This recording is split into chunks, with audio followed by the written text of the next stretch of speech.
You're listening to the Faith Breathed Hope podcast, episode number 162.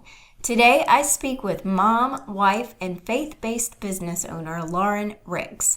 Lauren helps moms take their God-given skills, experience, and callings and create an offer, side gig, or passion project that doesn't just impact their families, but impacts God's kingdom. Today, our conversation: helping moms take their God-given callings and creating something that impacts their family and God's kingdom.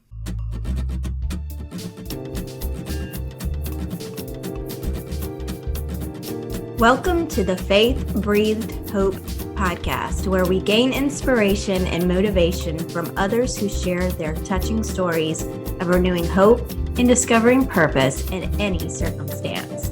I'm your host, Christina Reisinger, and today we will be encouraged by another tremendously inspirational topic that will embolden you to release fear, begin taking small steps forward, and move into your God-given purpose to live and serve in this life. Join me for today's story.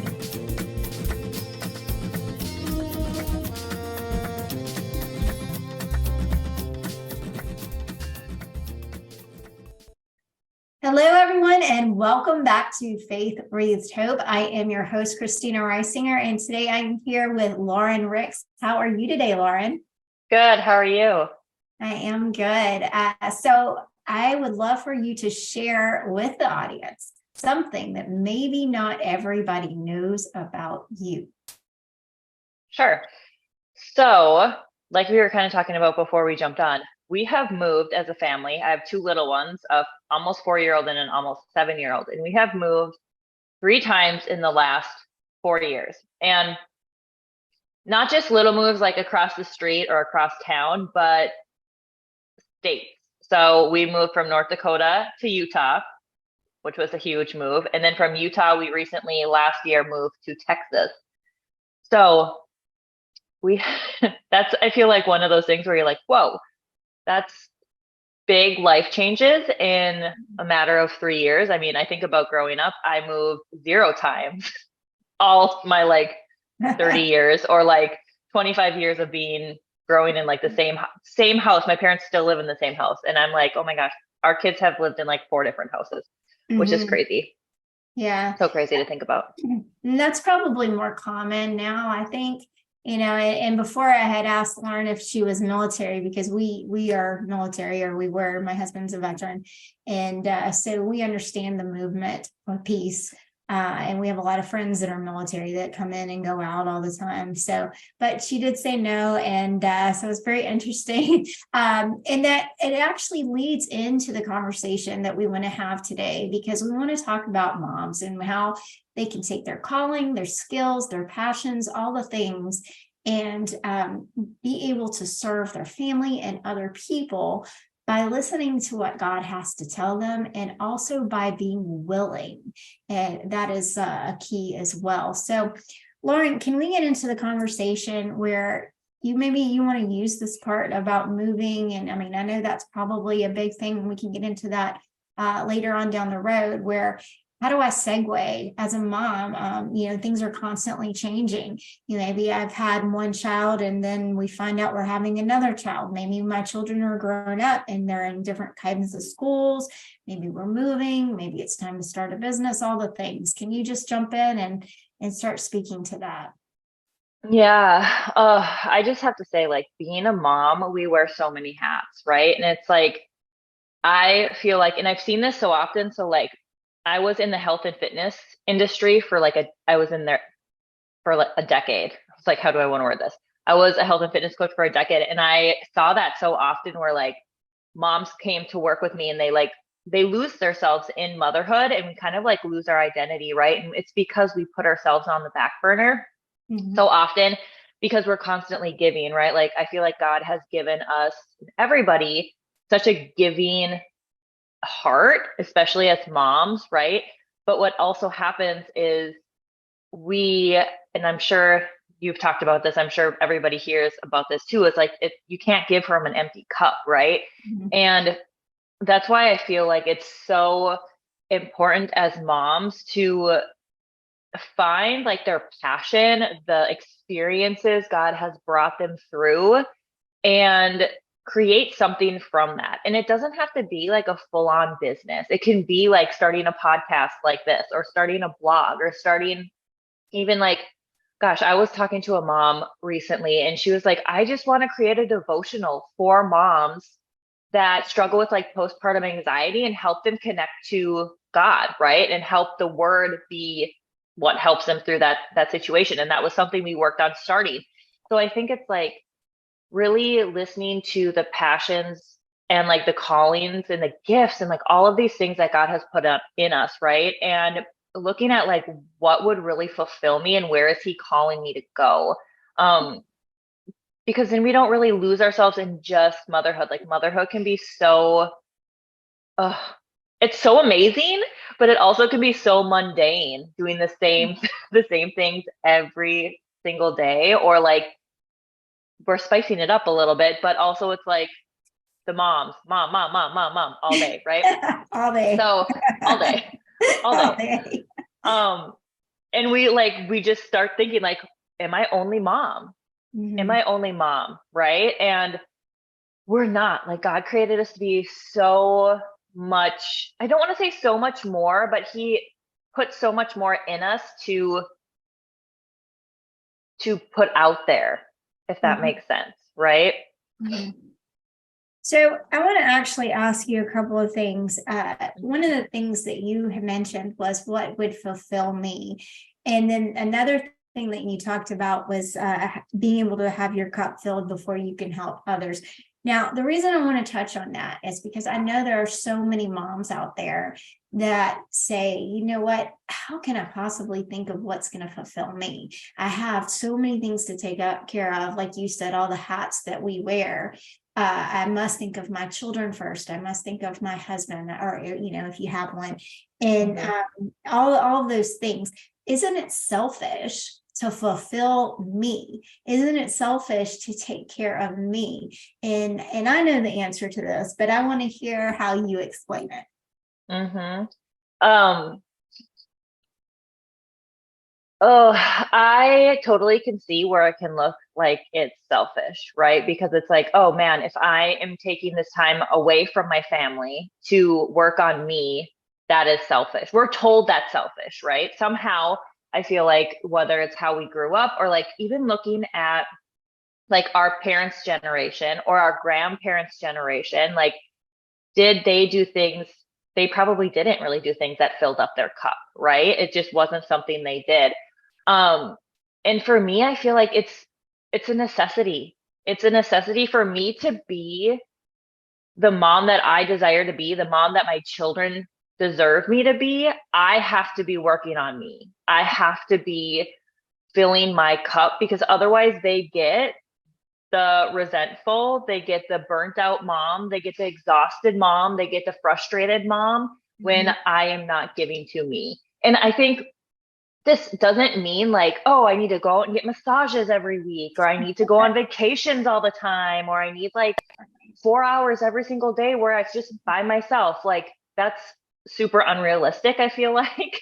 Right. And I used to think that like before I had my daughter, I used to think like filling my cup and like self-care, quote unquote, was like those things. And like they never happened. And then I had my daughter and I was like, okay, something has to shift. Like, what is this going to look like for me to feel fulfilled going into my days? And it's for Mhm. me, it's as simple as like I wake up before my kids get up. And this is different for every person, because when I had a newborn, I wasn't up before my newborn was up, because I was up multiple times in the middle of the night with her, right? Or him. Um, so like I get up and I am spending time with God in the morning. I am like getting everything out of my mind on paper. I'm drinking a hot cup of coffee, maybe. um, Right there with and you. yeah, right. Get that in before it gets cold. I'm reading something that's uplifting. So like these are little things I'm doing every single day that are filling my cup before my kids even get up. And then I do work out most days. And for me, it's either like I go to our gym that has childcare, that like that way I can do it without them, or I work out at home, which I've done for like 7 years. Um, And for me, it's like I'm not doing it alone because they're with me, but it's me moving my body, which I feel like for me is a huge piece for us moms as well, is like that gets put on our back burner. Is like, oh, I'll start working out when Mhm. insert perfect timing, right? There is no perfect timing ever. Um, and it's just so important for us to do that. And I don't know if you have, I've been on this book kick, and I don't know if you've read this book, but it's called Conversations with God. No. No. Um, it's a really good book. It's a really good book. It's basically about this guy who has a conversation with God, and he basically has the dialogue put into a book, right? Which I believe we all can have these conversations with God, right? If we're willing to be open to them. But basically, God in this book talks about how um, we are the creators of our being, and that's what we're here to do, is to create ourselves each day and to really like be selfish in that, in the sense of like choosing every day who we want to be and in each moment. And so like if you are feeling burnt out and like exhausted and like you're running on fumes and there's no time in your day because of all the things on your plate, like it's time to look at that. Like Mhm. that needs to be looked at, instead of being like, oh, I'll do this when, I'll do this when, I'll focus on myself when, I'll start a business when, I'll start working out when. Look at what's on your plate that's keeping you from working on yourself or working on the things you want to work on. Um, and sometimes I think we think it's supposed to be like it's going to take all this time, but it really could be like your husband comes home and you go on a 20-minute walk around the block. You will be surprised at how refreshed you feel coming back into the house just from that 20 minutes, right? So that's how like I help my clients start small with that, because it's like it doesn't have to be this like go schedule a vacation for 2 weeks and be Right. gone, because it's like you're gonna come home and feel refreshed, but in 2 months, because you didn't change your everyday habits, your everyday like living, you're gonna get right back into that just like overwhelmed burnout feeling. Yeah. Yeah. Well, I can resonate with that. I consider myself a runner now, I guess officially, because I'm training for something. So, but Mm-hmm. you know, getting outside and running is just the epitome of sanity for me. You know, when you have all those things that happen inside the house or things that you're dealing with, and you have a moment to clear your head and talk to God, and it's just that alone time, I think, is very much needed. And you know, that scenario of, you know, being on the airplane where you take your mask and you have to give yourself the oxygen before you give it to anybody else, because if you're depleted, then you're not useful. And so I wanted to talk about something you mentioned earlier about a shift. So uh, we have times where we have to make different shifts. We have to say, hey, this is who I am right now. And, you know, maybe in this season, this is what's needed. Um, do we need, like, I think maybe a lot of moms need permission, or they feel like they need permission to be able to shift. They get into this monotonous roundabout where you have to do this, you have to check all these boxes, this has to be perfect in this way. Can you speak to that a little bit? Yeah. So I feel like I used to live on the should. I should do this. I should do this. If I should do this to be a good mom, or I should do this to build a good business, or like to be successful, I should do this, right? To be a good mom, I should do this. And I had to do a lot of work on just like, where was that coming from? Like, where was this belief of like not enoughness? Because that kind of is what it comes back to, right? Like, oh, I need to do more Mm, because I'm not enough, right? And it's like for moms too, that can happen in the sense of like, oh, I need to clean the house more. My house should be spotless because so and so on Facebook or so and so on yeah. Instagram's house is spotless all the time. Or like, I need to look this way because so and so looks this way and I should be doing that. Or if my, let's say I don't have all the time in the world, so why should I start the business? Because this person looks like they're on social media all the time. So I don't have time to do that. So I shouldn't start the business. Like there's just so many things like we can look at as to like, why do you feel that way? And for me, I had to look at like, okay, I was an overdoer. I was a huge overdoer for most of my life. And I had to look at like, why did I feel like I needed to overcompensate Mhm. to be seen, right? Like, and I came back to this like not enoughness, or I didn't want to be wrong. So I would overcompensate. And I think that for moms can happen so often. And then we get stuck on this like never ending to-do list, right? Mhm. Where it's like, well, I don't have time to do anything because my to-do list is never ending. And for me, it's like, what are the top priorities right now in your life, right? And that's going to be so different in every single season of your life. And for me, that's how I help women build their businesses is like, let's not just look at like where you want to go, because that can be daunting because that might be like way out, like, oh, I want to build a six-figure business, or oh, I want to quit my job. And you look at that and it's so far away, where it's like in your day to day right now, like what are your top priorities? And I always say you need to be one of those priorities. Mhm. And that Yeah. is how like I make sure that like I'm filling my cup, because I am making myself a priority. But I think so often we don't even slow down to look at like, okay, what are my priorities right now? Like we just think family. Family's my main priority. Going to my job that I maybe don't love and that isn't fulfilling me. Yet when I'm there, I'm like dreaming about doing something else, right? It's like just really being aware of what is consuming our days, and is it what we want to be consuming our days? And then who are we in those moments where we're like, oh, I'm doing this because I think I should. Who are you in that moment? Because if you're doing these things because you think you should, yet you're resentful and you're frustrated and you're like angry about doing those things, like we need to look at that, because God did not create us to be angry and frustrated all the time, especially when we're like living in our life, right? So it's Mhm. like if we have days where it's like all day we're just frustrated and angry because of the things we think we should do, what happens if we stop doing the things we think we should do and just start asking ourselves like, man, what would feel really exciting to do today? What would feel fun to do today? Maybe it Mhm. has nothing to do with the dishes or the laundry or the whatever else, right? And you just go out and do that thing with your children or by yourself and just see how that can shift, right?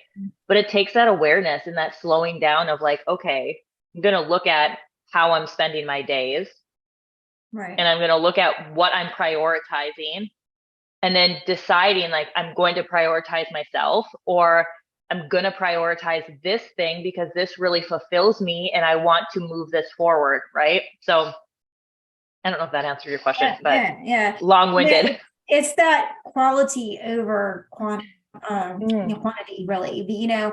Knowing that I keep saying this word permission. I don't know. I usually don't use this word, but I feel like a lot of moms need to give themselves permission, or um, even understand that God's permission is through grace and rest, and that we don't have to do all the things all the time. Like you said, if the dishes aren't washed, yes, it can look bad, but is it really the end of the world? I mean, is it not something that you can give yourself grace over? If you, can stop doing something that you feel like you have to do, to go do something fun. And I say this because I'm speaking to me. I struggle with being able to say, hey, we don't have time for that. I need to go and do something fun with my kids rather than trying to check the boxes. And I know a lot of women are in that same place.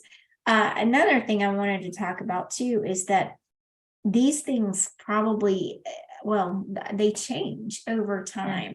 So, in like today, my calling, my passion, my skills may look a certain way. In 5 years, they may look a little different. It depends, like you said earlier when we first started, you talked about moving a lot. mhm. So, maybe your calling is the same. I don't know. That, like you said, is different for everybody. Maybe your passions are similar, but maybe your skills are different. You've gone from one place to another. You have stronger skills in one place, and not as strong in other things that you may need to learn new things. Can you what's going on with that? I mean, if we're changing things all the time, is it okay to shift like that? Because when we grew up, at least I grew up, we were talking about living in one place for so long. I grew up, my parents had the same job for years and years and years. And that's not so normal now. I know people change jobs a lot. But what if we started a business 5 years ago? You hear a lot about things like rebranding. Is this something that's okay? I mean, Right. I think we need to look at like, who says it's not, right? So if you're spending that time with God and you're aligned with him and he's like, it's time to pivot, it's time to move, and you feel that in your being, that can be super uncomfortable. And I can give the example of like, I feel like I was one of those kids. I did a lot of like, this is just, I guess, my personality, I guess. Or have you ever talked about like human design at all on here? not too much. No? Okay. So But, I won't go into all of that because I'm not an expert in that. But oh, the more I learn about myself, the more I learn about that, like, this is a part of my design and who God created me to be, is somebody who, like, if it stops fulfilling me, if it stops bringing me joy, if it stops exciting me, it's time for me to pivot. And for most of us, that might be the case where it's like, we think because it's all we know that we need to stay at a certain thing for 50 years because that's quote unquote successful, even though we dread it every single day. And it's like, okay, well, what if you look for something different to do? Maybe it's still a job, or maybe you add the side business on or whatever. But it fulfills you, right? And that fulfillment, I feel like that happiness, so many people are missing because they're like thinking they need to stay somewhere because so and so said they need to stay somewhere, even though it's like going against where God wants them to go. And I share that in the sense of like, when I was a kid, I did so many random things. Like, I think I tried every sport there was. And if I didn't like it right away, I was like, nope, I'm done. Drove my dad crazy because my dad was very like, you pick a sport, you do it, you get really good at it, and you finish, yeah, you stick with it. And I was like, I tried them all, and I was like, I stuck with the ones that I liked, and I let go of the other ones I didn't like. And I did that with jobs too, which is probably not the best thing, but like, you're in college and you can whatever do all the things. So then I got into network marketing, and I started with a network marketing business, and that kind of was like my gateway into online business. And when I transitioned from network marketing to my own business thing, that was hard. That was terrifying because it was like, God, you want me to like leave this that I know to start mentoring moms? I like what? That's hard. Or like, and I think like even, yeah, it's scary because it's like, this is what I know. This is what's familiar. And you want me to pivot and do this whole thing. And it's been a learning curve, and it's been a lot of like, oh, I don't even like to say this, but it's been a lot of me not trusting him. And it always comes back to being like, dang it, I should have just trusted him. Dang it. That's like I feel like that's my life lesson, is to fully like surrender and just trust God's plan for my life. And it's challenging to do when we're so like attached to the outcome that we think we want, right? But yeah, even with moving, God has been like, oh, this position's opening for your husband, and like, this is amazing, and it's really good for him. And like, because I was able to work anywhere, we did that, and we shifted, and we've moved for him. And it's like, it's uncomfortable and it's hard in the midst of it, but it's like, now that we can look back in hindsight, it's like, man, look at the moves he was making, that in the midst of it, we were like, this makes no sense. We're crazy. Why would we leave our family? Why would we leave this? Why would we leave this security for X, Y, and Z? And it's just crazy now that we're through it. We can look back and be like, man, we can see it, right? Definitely. Yeah, and you hit on it too. Are you talking about it's really the fact that we want to stay in our comfort zone is because of fear. Like especially if we're not enjoying it, but even knowing that God really wants us to move into something else, we say, oh, but I feel secure here. I'm comfortable here, because we don't want to move forward into something else. And that all boils down to trust. But then a lot of times I believe that, you have these opportunities to trust, you have these opportunities to change. And like you were talking about with the sports, if something didn't work out and you didn't like it immediately, we have a tendency to change direction. And so there's that patience that comes in as well, where we have to wait on God and we have to say, okay, God, you told me to do this. And then we have a tendency to start doubting because it doesn't look like that end goal that we thought it was supposed to look like.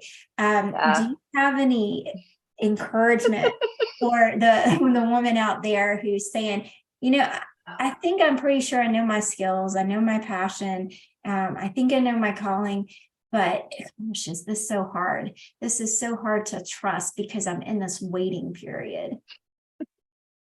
I'm laughing because it's like, I feel that so much because there's been so many times in my life where I feel like I'm in the waiting and I'm like, God, we're here again, and I'm uncomfortable. Like, what do I need to do to get out of this uncomfortableness? And it's not anything we need to do, right? It's really who is he helping us become in the waiting, right? Like what needs to be worked on, what needs to be wrestled out of us before we can step into the promise or the outcome that he's put in our heart, right? And it's like, that's so uncomfortable. And I would say try really hard to get comfortable in the uncomfortable. And I know it's like an oxymoron, but also looking at like, why do you feel so uncomfortable when you're in the waiting, right? What is coming up for you when you're like, I should be doing something, or like, this isn't working, or, God called me here. He called me to start the business and now nothing's happening. Nobody's coming to me. I'm not having clients. Like, what is coming up for you there? Because those beliefs or those those feelings maybe need to be healed or worked on or like surrendered before you can move on to the next thing, right? Because the next phase of whatever that is probably going to take a different you, right? There's going to be pieces where we need to lie it down before we can go to the next piece. And it's like, we're constantly in this recreation of ourselves. And it's really cool to think about because it's like, you can decide then like, yesterday I wasn't happy how I reacted to this, or I wasn't happy that I spent all my time staring at my phone or thinking about these like negative thoughts. Like, today's a new day and you get to re-choose that, right? So it's like you are constantly in control of how you're being every single day and how you're choosing to show up, right? And sometimes that's the work that needs to be done before we can get to the outcome we desire. And that's the work God is working on, right? But it's hard for us to like, okay, God, what needs to be worked on? And then sit quietly enough to hear him do that work. And sit quietly enough doesn't mean scrolling on your phone because that's consuming more. Like, I don't know about you guys, but I feel like when I'm over consuming, I'm like totally in comparison mode. And that's when the doubt comes in. That's when I'm like, look at this person. They saw success faster than me. They're signing these huge clients. They're blah, blah, blah, blah. And like, I go into comparison when it's like, that's not what I'm supposed to be doing. I'm supposed to be here. Like, God's put this calling on my heart and he's guiding me through it. But I have to like, I don't even like the word obedient because it sounds like I'm not crazy about that word, but I have to choose to be here, right? And to follow his path that he keeps like laying in front of me. But we have to also like let go of everybody else's path because their path is their path, not our path. Right. So, and we have free will, and you talked about earlier that we have to make choices to listen to God, but we also were talking about how you have to be willing to answer that. And you also talked about priorities, which maybe the priority is saying, hey, you know what, God, here I am. There's so much noise in this world. If you have kids, especially if you have little kids or active children, and there's not a whole lot of quiet time. And you mentioned that you got up really early, or I don't know if it's really early, but you got up early to spend some time by yourself and with God. And I do the same thing when I can. But there's not a whole lot of that quiet time. It's a whole lot of noise, and it's not just your kids. the social media, it's the news, it's even people around you talking in your ear, all the worldly things. And maybe, that's the idea of that prayer closet. What was the movie? Like, what do you know what I'm talking about? Where she has a prayer closet, war room or something like that. And but you have to make it a priority to get alone with God, even if that's in the shower, as when you're going to the bathroom. Yeah. Like for a while, what I was doing is like, yes, I get up at 6, so it's not that early, but my kids don't get up until like 7. So that's an hour that like I can spend there. But when my kids were getting up earlier, like I would blend my shake. Like I would make a shake or a smoothie, and like that minute or two of blending, like I would close my eyes and it would cancel out all the noise, right? Because it was louder than my children. And like I would just like, I would say a prayer, or like, God, move where you need to move, or like in that 2 minutes. And I think that's a huge thing too, that like we don't make it a priority because we think it needs to look like us being on our knees by our bed, peace and quiet. And it doesn't have to look like that. Like God sees you where you're at. Like he knows what's happening. And I think he just wants a relationship with you, and he just wants to like guide you, right? And I'm preaching to myself again, always. I feel like this is always to myself too, where I'm like, yes, God, okay, I hear you. Like I'll let it down, I'll let it go. And it's hard. Like I remember at the beginning of January, and I'll share this and when we can be done, but like gosh, it must have been 2022. For a whole year in 2021, I was like, oh, really want to start a podcast. I really want to start a podcast. And he like kept putting that on my heart. I didn't do it. And then I was working on like growing my Instagram. And then in January, my Instagram got hacked. Couldn't get back into it. And so I was like, okay, God. And he's like, start a podcast, Lauren. Like, we're starting a podcast. Here's the name. Get it out there and just start using your voice. And I'm like, okay, that's uncomfortable. Guess we're starting a podcast.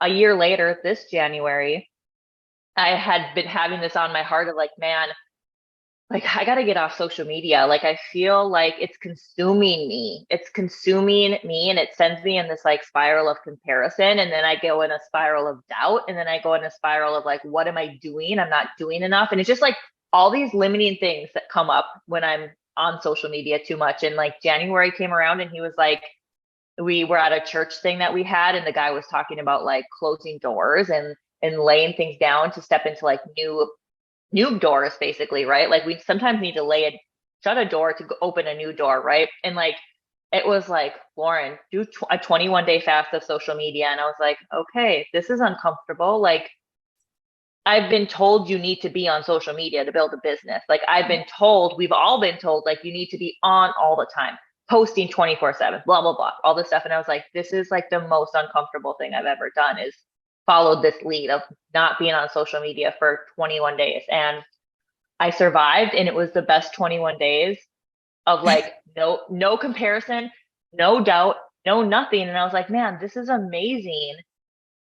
But we have to get quiet enough to hear where he's like leading us to, and then be like, this makes no sense, but I'm going to follow him anyways. Right. So those are a couple stories of just me going against the thing and then being like, oh my gosh, I should have done this sooner.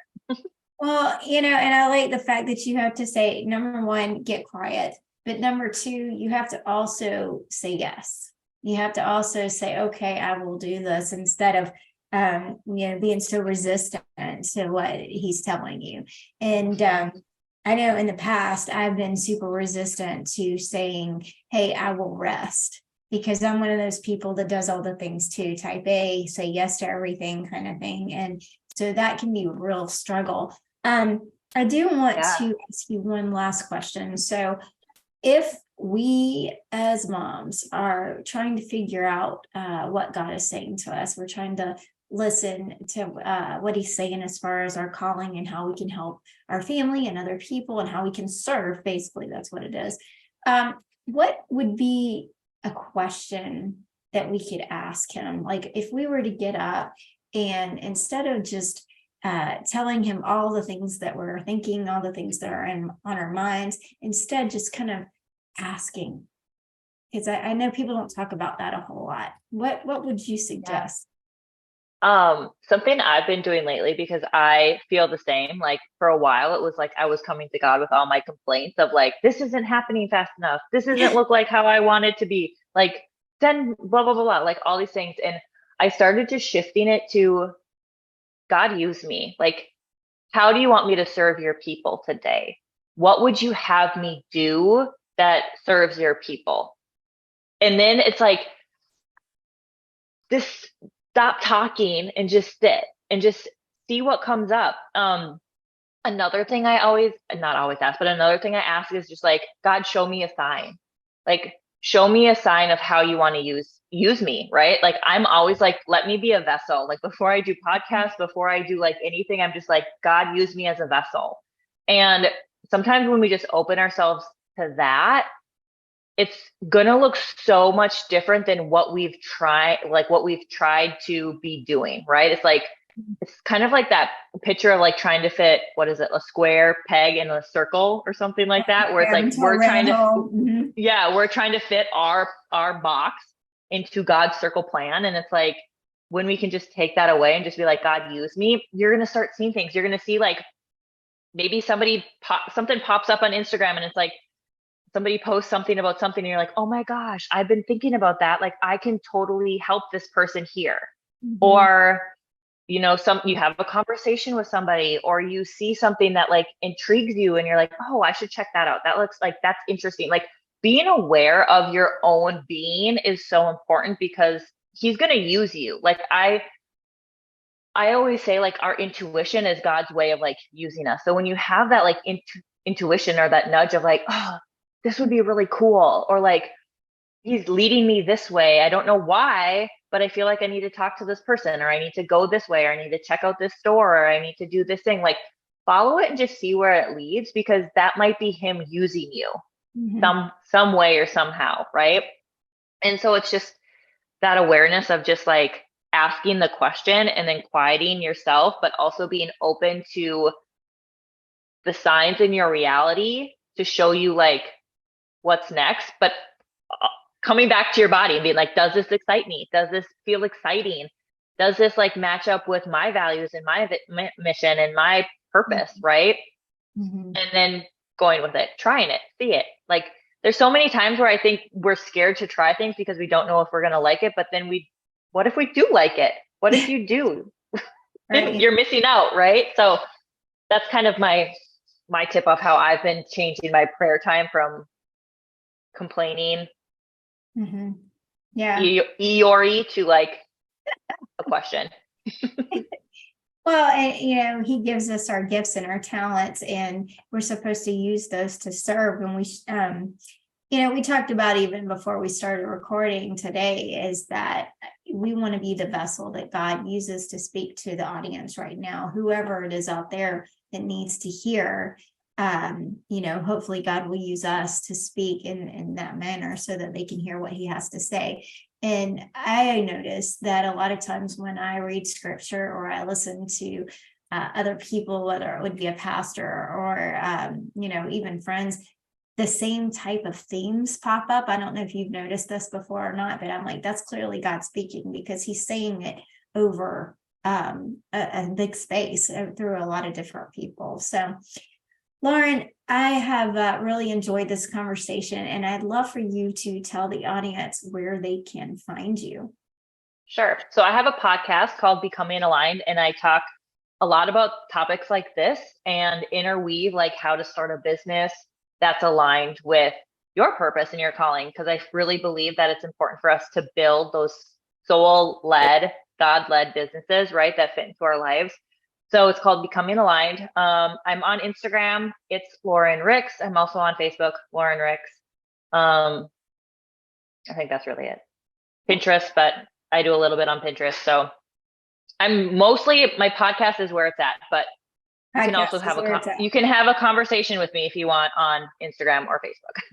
Yes. That's the one thing I don't love about podcasting, is like, I want to hear from you. Like, talk to me.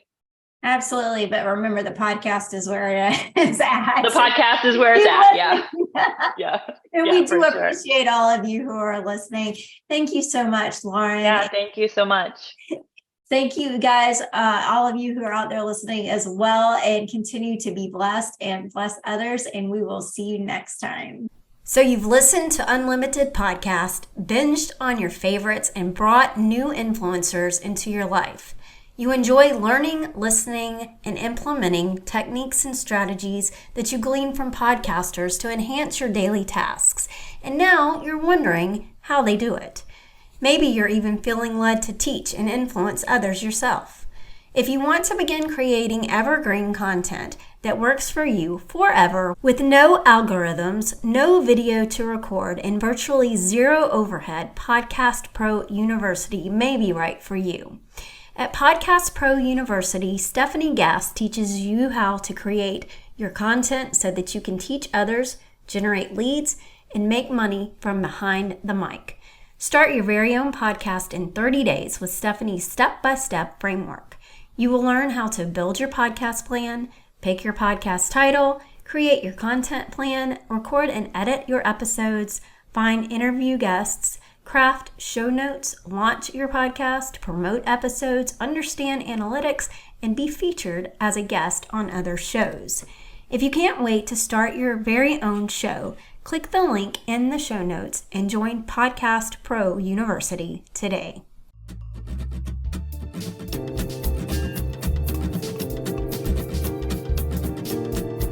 And I want to thank you for joining us on Faith Breathed Hope, where you gain inspiration and motivation to renew hope and discover purpose in any circumstance.